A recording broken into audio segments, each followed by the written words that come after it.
Assalamualaikum warahmatullahi wabarakatuh. Selamat pagi anak-anak, semoga semua sehat-sehat selalu ya. Anak-anak, marilah pelajaran kita kali ini kita awali dengan membaca basmalah. Bismillahirrahmanirrahim. Anak-anak, materi akidah akhlak kita kali ini adalah tentang keimanan kepada malaikat dan makhluk gaib lainnya. Iman kepada malaikat merupakan rukun iman yang kedua ya dari 6 rukun iman yang harus benar-benar kita yakini sepenuh hati. Sekarang yang akan kita bahas adalah tentang rukun iman yang kedua, yaitu iman kepada malaikat Allah. Kalau rukun iman yang pertama dulu sudah kita bahas pada semester 1 dan sekarang kita lanjutkan rukun iman yang kedua, iman kepada malaikat Allah. Apa sih iman kepada malaikat Allah itu? Nah, baiklah sekarang kita bahas tentang pengertian iman kepada malaikat. Iman kepada malaikat adalah mempercayai sepenuh hati bahwa malaikat itu ada yang diciptakan oleh Allah dari cahaya, dari nur. Dan malaikat itu adalah termasuk makhluk gaib yang tidak bisa dilihat oleh manusia, tidak bisa dipegang, tidak bisa diraba. Hanya orang-orang tertentu yang oleh Allah diberi kesempatan untuk bisa melihat malaikat secara langsung dan bisa berkomunikasi.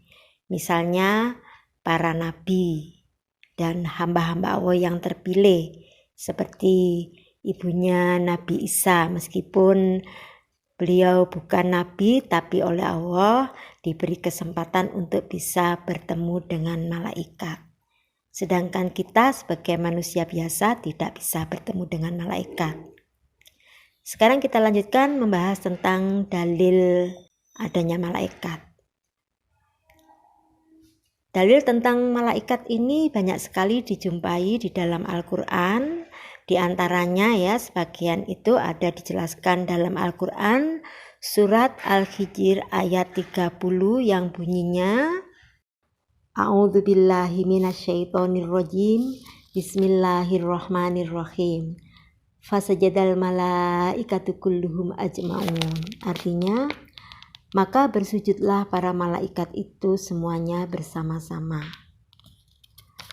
Ada lagi dalil yang dijelaskan dalam Al-Quran surat At-Tahrim ayat 6. Ya ayyuhalladzina amanu qu anfusakum wa ahlikum naro wa quduhan nasu wal hijaroh 'alaiha malaikatun hiladun sidadun la ya'suna Allaha ma amarahum wa yaf'aluna ma yu'marun.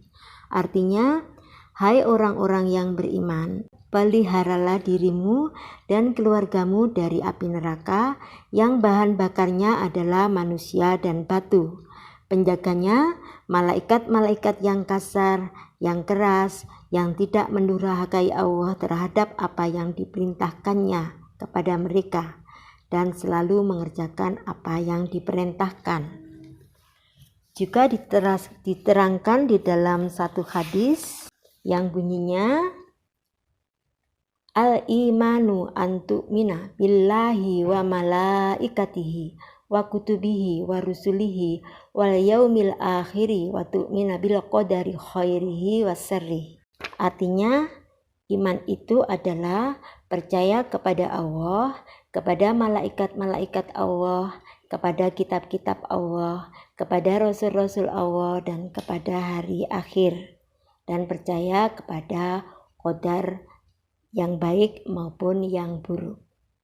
Anak-anak, tadi sudah dijelaskan bahwa malaikat itu adalah termasuk makhluk gaib ya yang diciptakan oleh Allah dari cahaya, dari nur, dan jumlah malaikat itu banyak sekali, tidak terhitung, tidak terhingga.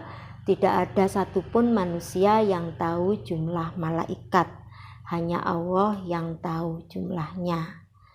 Namun dari sekian banyaknya jumlah malaikat itu, ada yang wajib untuk kita ketahui nama-namanya, tugasnya maupun sifat-sifatnya.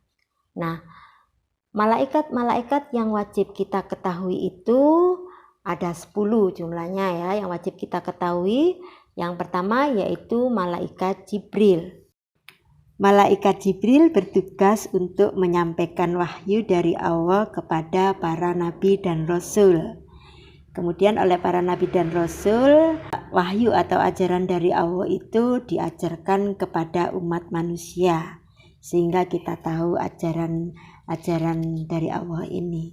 Kita tahu mana yang baik, mana yang buruk, karena ada yang mengajarkan yaitu para nabi dan rasul.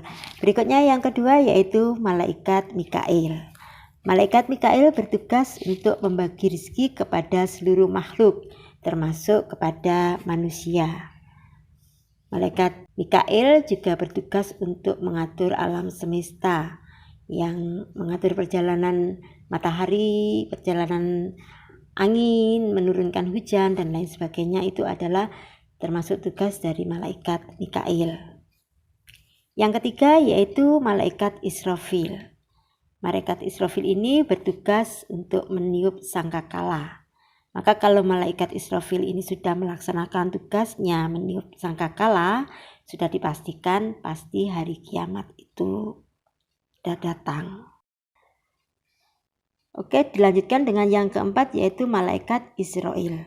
Malaikat Israel ini bertugas untuk mencabut nyawa. Kalau malaikat Israel sudah datang kepada seseorang, kepada manusia, maka tidak ada orang yang bisa mengelak, tidak ada orang yang bisa menghindar. Pasti itulah waktu ajalnya, waktu matinya. Semoga kita semua nanti di saat akhir hidup kita, akhir hayat kita diberi kesempatan menjadi orang yang husnul khotimah. Allahumma amin. Dilanjutkan yang kelima dan yang keenam yaitu malaikat Mungkar dan Nakir yang bertugas untuk menanyai di kubur, memeriksa amal manusia di alam kubur atau di alam barzah. Nah, di saat malaikat Mungkar dan Nakir itu datang untuk menanyai manusia di alam kuburnya, malaikat Mungkar dan Nakir itu diiringi oleh malaikat pengiring, ya, malaikat penyiksa yang disebut dengan malaikat Jabaniyat. Dan selanjutnya yaitu yang ke-7 dan ke-8, malaikat Raqib dan Atid yang bertugas untuk mencatat amal baik dan buruk manusia. Anak-anak, setiap amal manusia baik maupun buruk itu ada yang mencatat ya. Amal yang baik dicatat oleh malaikat Raqib dan amal yang buruk dicatat oleh malaikat Atid. Maka kita harus berhati-hati ya dalam setiap perbuatan kita, dalam setiap ucapan kita. Semuanya itu ada yang mencatat dan nanti harus kita pertanggungjawabkan saat hari kiamat nanti. Oke, dilanjutkan dengan yang ke-9 yaitu malaikat Malik yang bertugas untuk menjaga neraka dan mengendalikan apinya. Neraka kan isinya adalah untuk menyiksa manusia yang tidak baik.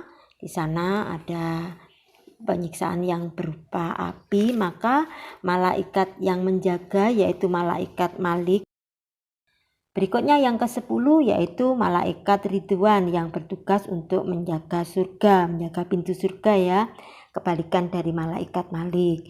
Kalau malaikat Ridwan ini adalah malaikat yang ramah, yang sabar, yang selalu menyapa manusia yang mau masuk ke surga dengan ramahnya, dengan mengucapkan salam. Itu tadi anak-anak ke-10 malaikat, nama-nama malaikat dan tugas-tugasnya yang wajib untuk kita ketahui.